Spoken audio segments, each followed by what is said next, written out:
So I'm really thrilled that we have the opportunity to speak today to Professor and Rabbi Avraham Skorka. And I just wanted to say a few words about you, if you don't mind, just so that people know a little bit about your background and what you've done in your life so far. So let me just say just a few things about you. So Professor and Rabbi Avraham Skorka is from Argentina, and he is a scholar, a rabbi, a book author, a leading figure in interfaith dialogue, as well as a biophysicist. So I would certainly classify that as someone that we tend to refer to as a Renaissance person, someone who has a wide variety of interests and knowledge. In addition to being an ordained rabbi, Professor Skorka received his PhD in chemistry at the University of Buenos Aires and has published scientific papers in the field of biophysics, as well as numerous articles in the field of biblical and Talmudic research. Rabbi Skorka was also both the rector and a professor of biblical and rabbinic literature for 20 years at the Latin American Rabbinical Seminary in Buenos Aires. He was also the rabbi of the Jewish community of B'nai Tikva and an honorary professor of Hebrew law at the University of Salvador in Buenos Aires. Rabbi Skorka also developed a deep friendship with the Archbishop, who was then the Archbishop of Buenos Aires, who today now is Pope Francis. Rabbi Skorka and then Archbishop Bergoglio, later Pope Francis, held a series of interfaith talks on television, focusing on topics such as God, fundamentalism, atheism, the Holocaust. These interfaith dialogues were eventually published in a book titled On Heaven and Earth. From 2018 to 2021, Rabbi Skorka served as visiting university professor at the Institute for Jewish Catholic Relations at St. Joseph's University in Philadelphia. And I'm happy to say that Professor Skorka is now serving as visiting distinguished professor at Gratz College. This interview is the first of three in which we will have the pleasure of learning more from Rabbi Skorka about his life in Argentina. The additional interviews will focus on Rabbi Skorka's friendship with Pope Francis and the book they wrote together, as well as the international trips that they took together to foster interfaith understanding throughout the world. So I want to thank you again, Professor and Rabbi Skorka, for taking the time to talk to me about the amazing experiences that you have had in your lifetime. So I'd like to begin by first asking what it was like growing up in Argentina as a Jew. And could you also say a word about what the Jewish community is like in Argentina compared to the Jewish community in the United States? First, I would like to thank you for such a nice introduction. It's my pleasure to be on to make this interview with you, Professor Sandberg, about life in Argentina. It's not, I have not a simple answer because life means change. The Argentinian Jewish community that I knew in the 50s and in the 60s, when I was born in 1950, was very, very different from the, of course, from the today Argentinian Jewish community. Why? I don't know exactly. I cannot judge really in order to compare how different, deeply talking, is the present um, North American Jewish congregation and how it was in the 50s and the 60s. Um, on those decades, a great part of the Argentinian Jewish population were people that came from abroad, that immigrated to Argentina.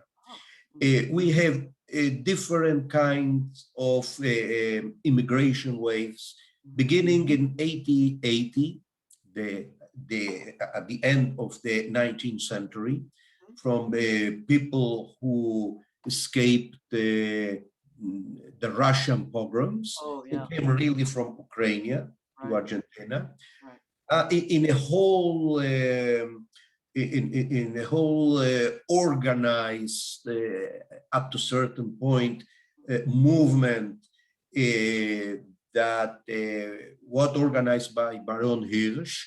It's a long story. It's a very interesting story, depicted very, very well in a book written by Professor Chaim Avni from the Hebrew University. And the book in Hebrew is Argentina, Haaretz HaYehuda, the Argentine, the Promised Land. It's a whole very interesting history. Argentina tried to, and really did that, open its gates for European immigration. And Argentina was also named in the Zionistic congresses when the possibility to move Jews from anti-Semitic situation in Europe to another country was Uganda, and in some way also Argentina. Now I remember that Martin Buber mentions Argentina in a book that he wrote, whose name is about the importance of Eretz Israel for the Jewish people, but Eretz Israel, not another country. A book that he published in 44, and so the Argentina Jewry that I know was a very important congregation in the diaspora. Let us go now to the 50s. Two Jewish journals appeared daily in Yiddish in Argentina.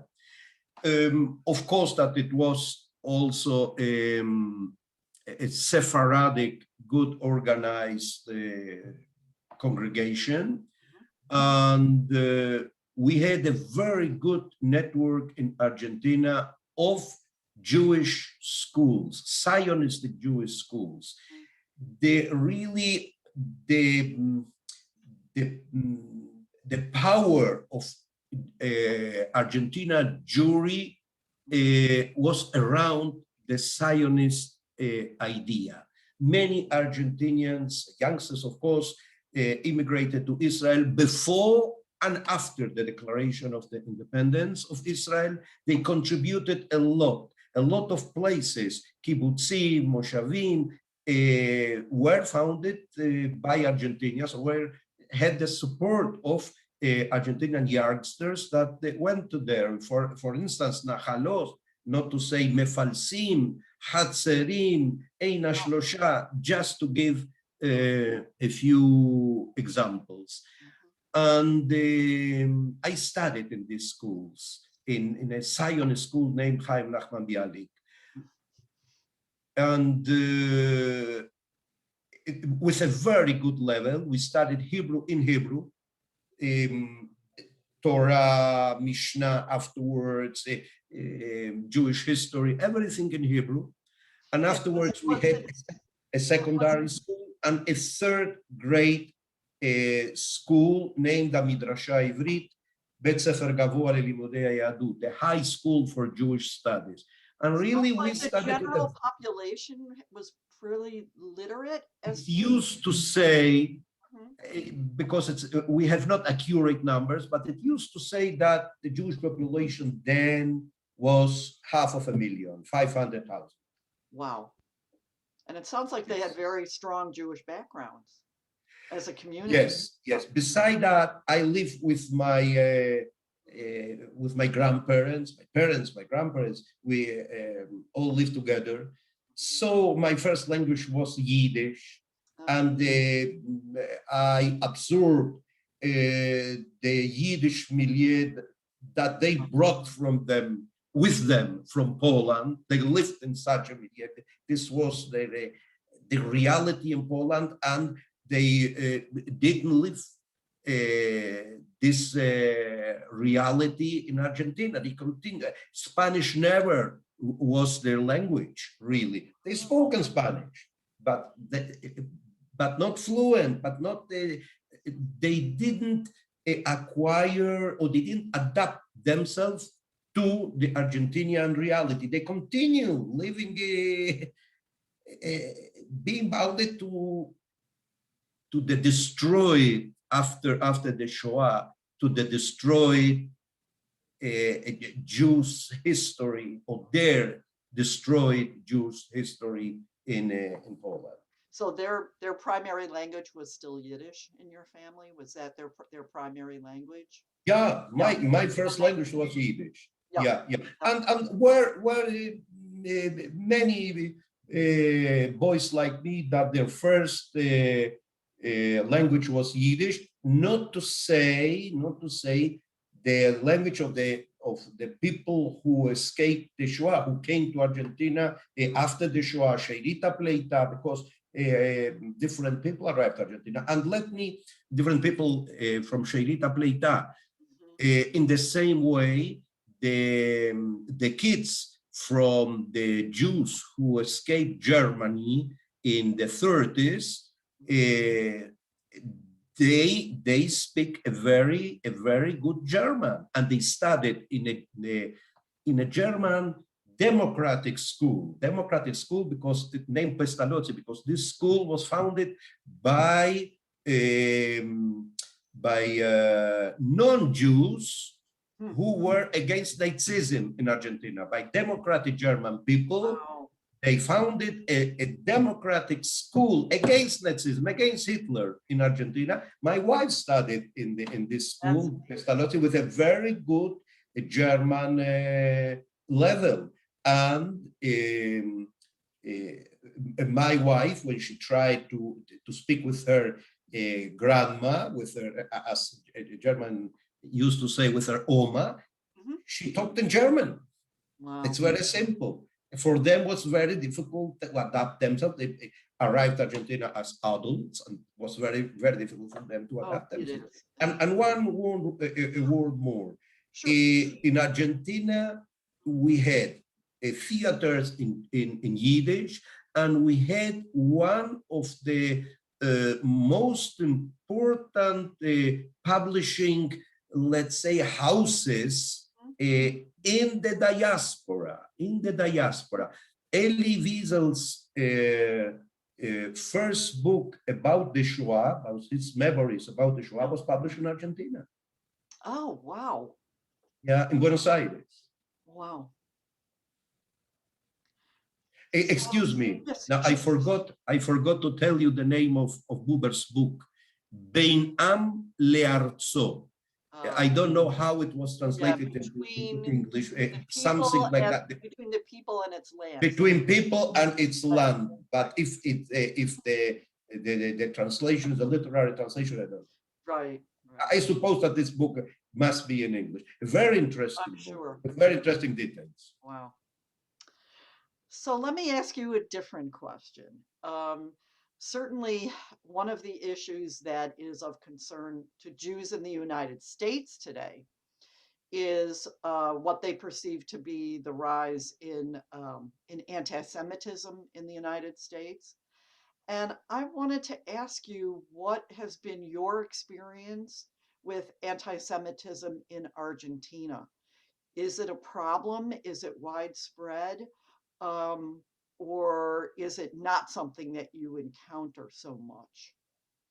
Anti-Semitism, as far as I uh, understand, and according to all the information that I have, because there are very delicate themes that you have to be very precise and very careful. But roughly talking, what I can say is this. Never was in Argentina as a regime, as an imposition, some anti-Semitic government, let's say. But anti-Semitism has its roots in different people, in different in different groups that suddenly they can transform their anti-Semitic, or the hate against the Jews, in something really very dangerous. Wow. Yeah, look, I will give you an example that it's a very sad example for me to give. The current vice president of Argentina, she was for two periods, the second one was 4 years, finished 4 years ago, she was president of Argentina. And she served as president of Argentina.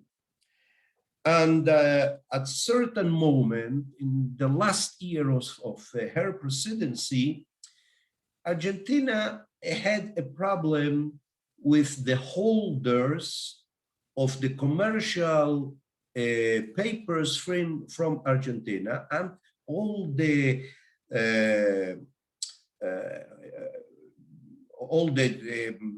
trial occurred here in United States, in New York.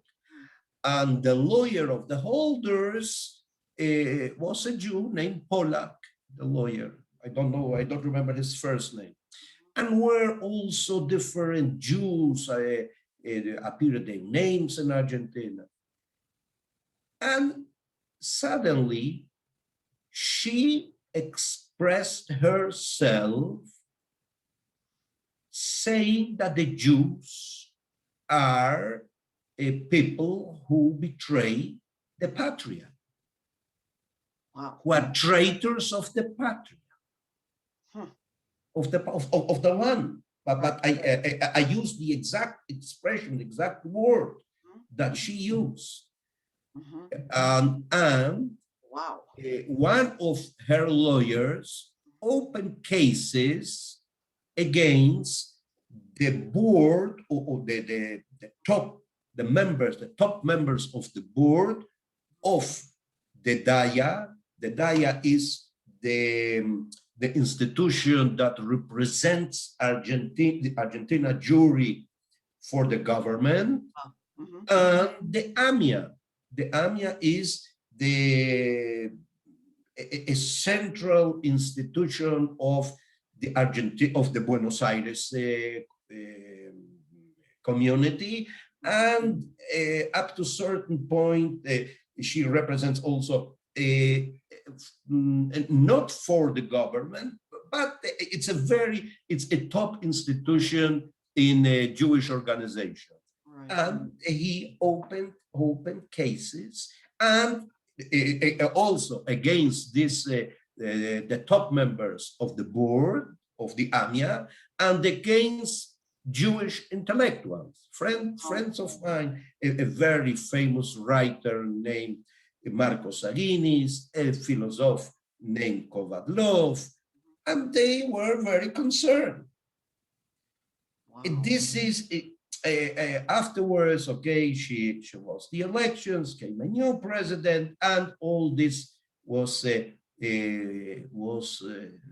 had its end, finished, was disappeared and finished. Really, the lawyer could, the cases were closed and finished. Right. But this is a very important example of a certain attitude of hate, of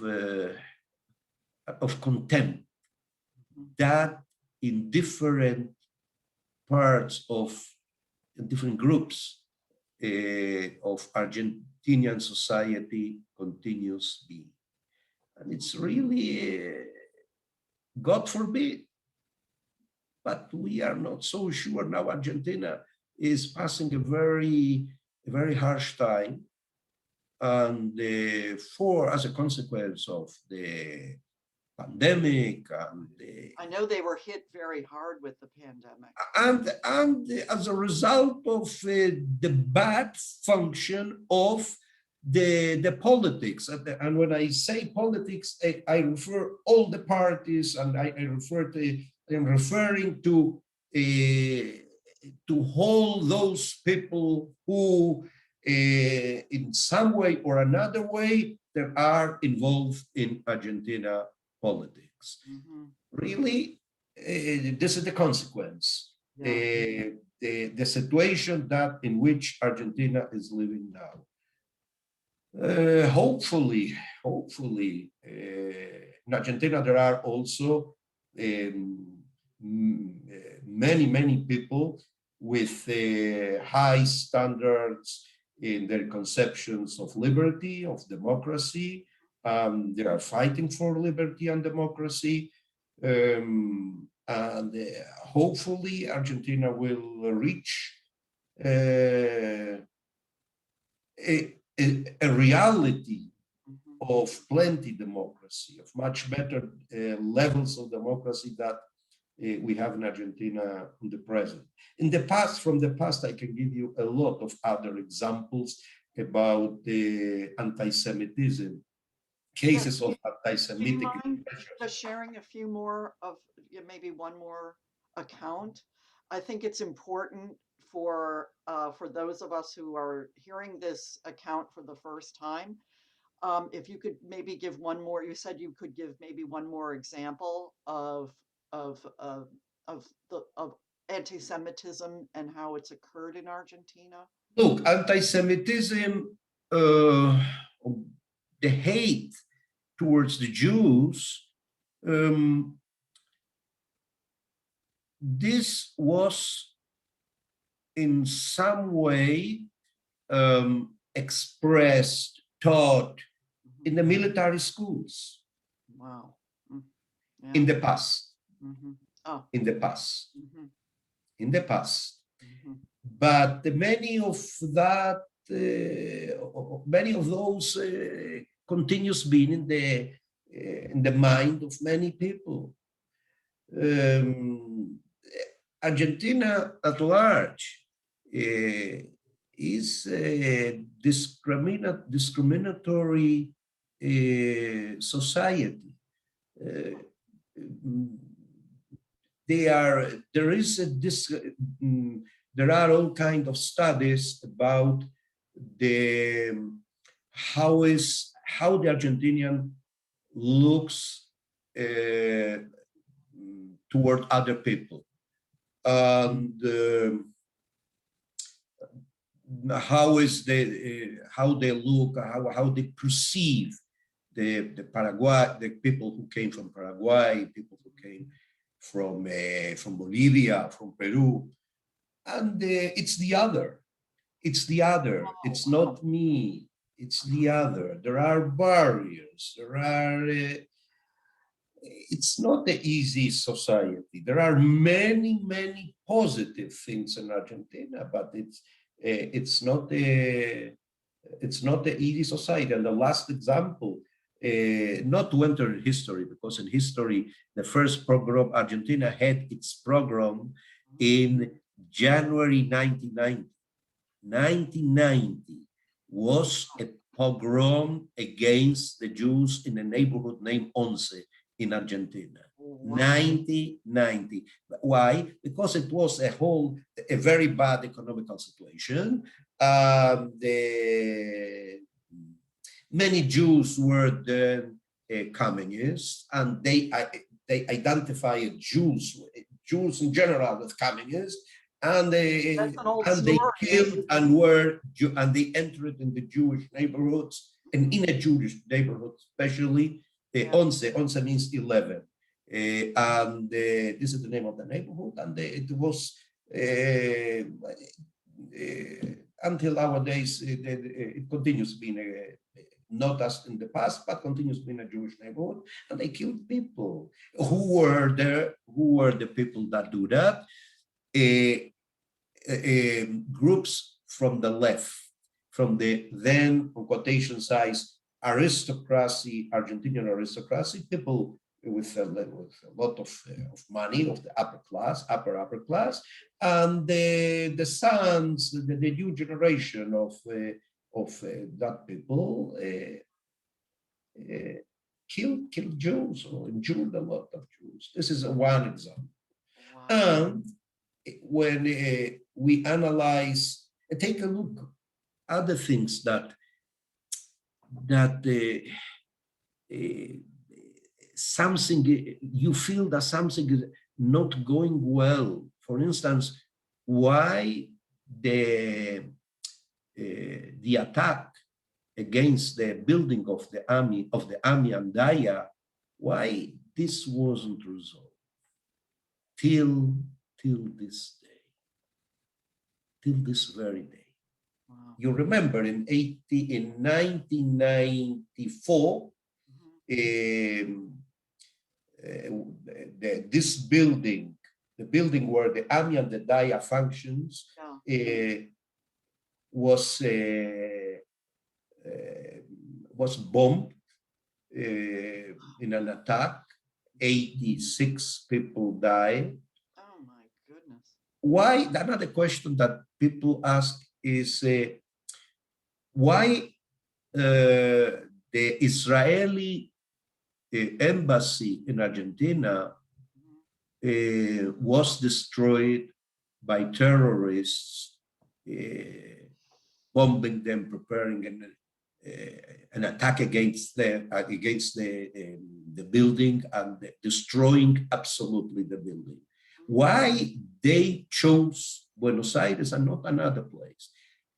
It's true, it was a very important embassy, the most important embassy in Latin America, and probably very sure, because it's the first Jewish population in Latin America, many reasons.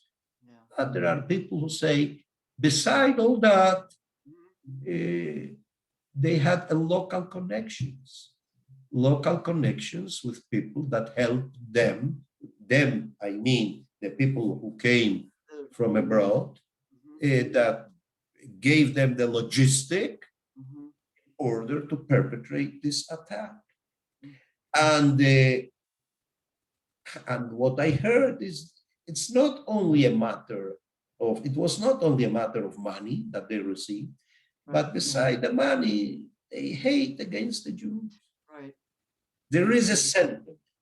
Like in United States, you have groups. The point is, like in other places in the world, the point is how far can this kind of groups in Argentina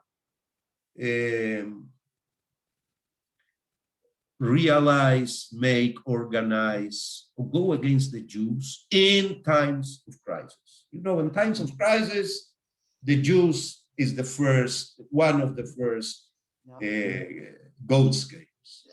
And that often happens with economic downturn also. We've seen that throughout Jewish history many, many times, that bad economies means that it's often much, much tougher for the Jewish population. Yep. So in the time remaining, I want to move into a more optimistic and hopeful question, and that is, where do you see the progress in understanding, interfaith understanding, in Argentina? And what are the efforts that are being made in Argentina to create a bridge between the Jewish and the Christian or the Catholic communities? And is there progress, at least in that respect, in terms of greater interfaith understanding? Was a progress, and really a huge progress. Now you can evaluate the efforts that people like the current Pope Bergoglio did in Argentina in order to change the relationship between Jews and Christians in Argentina. He did revolutionary things, really inspired in the Second Vatican Council. As you remember, there is a very important document named Nostra Aetate, and talking about the new relationship that must be created, that the new dialogical relationship that must be created between Jews and Christians, especially after what occurred in the Shoah. So now we can see and we can really consider the importance of his efforts and the efforts of the other priests that worked a lot and did things in Argentina with Jews in general, and especially with us rabbis in Argentina, that no in other places in the world you can find such kind of things. For instance, when journalists prepared authorized a biography of Bergoglio before he was elected Pope, and they asked him, who would you like to write to be elected in order to ask from him to write the foreword? He said Rabbi Skorka. Imagine yourself, first time in history, the Archbishop of a very important Catholic city in the world, because Buenos Aires is considered a very important Catholic city, is he said, for my biography, I would like a rabbi, a friend of mine, to be the one to prepare a forward for it. So many things, to bestowing on me the honorary PhD of the Catholic University of Buenos Aires. This was a revolution in the history of the university. The university, a good quantity of Jews studied in the university, but as a professor of the university told me after the whole ceremony, he approached to me and said, you must know, 10 years ago, what occurred today here would be impossible. Wow. That means to bestow on you, a Jew, a rabbi, a PhD degree for your contributions to the culture of the city of Buenos Aires.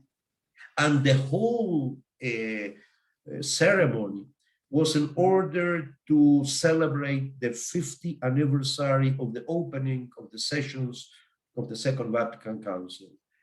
And was invited a very, very important priest from Rome, Rainiero Cantalamessa. And he is in charge to deliver the homily to the Pope on certain very special moments in the liturgical year, Mhm. the Catholic liturgical year. And when he, in his speech, he said, coming back from Israel, I realized that our Christian, but he said that very emphatically from his heart, I realized that the importance of the Jewish roots in my Catholicism. This was part of the ceremony with thousands of people being present in the university, and this was prepared by Bergoglio. He was the Grand Canciller, the great chancellor of the university. So in such a milieu, we can judge, we can ponder the importance of Bergoglio, the courage that he had. Exactly. As one person, he's one person who made this enormous difference. Enormous. Were other persons also, Uh-huh. but he was the Archbishop of the city, Yes. the president of the board of the bishops of Argentina, and he was really the main character, the main figure then in the church. But beside him were other very important bishops that did. But his actions, of course, were superlative actions because the position that he held. Right, right. Well, it was wonderful. We're a little bit over our time, but so I do thank you for the amount of time that you have spent for this interview, and it will lead us into the next interview that we do. So I really appreciate it, and I can't tell you how much I learn every single time we have these conversations, and I'm very appreciative of the time that you've spent. So thank you again, and I will be interviewing you again soon. Thanks My very much. Thank my you. pleasure. Thanks you.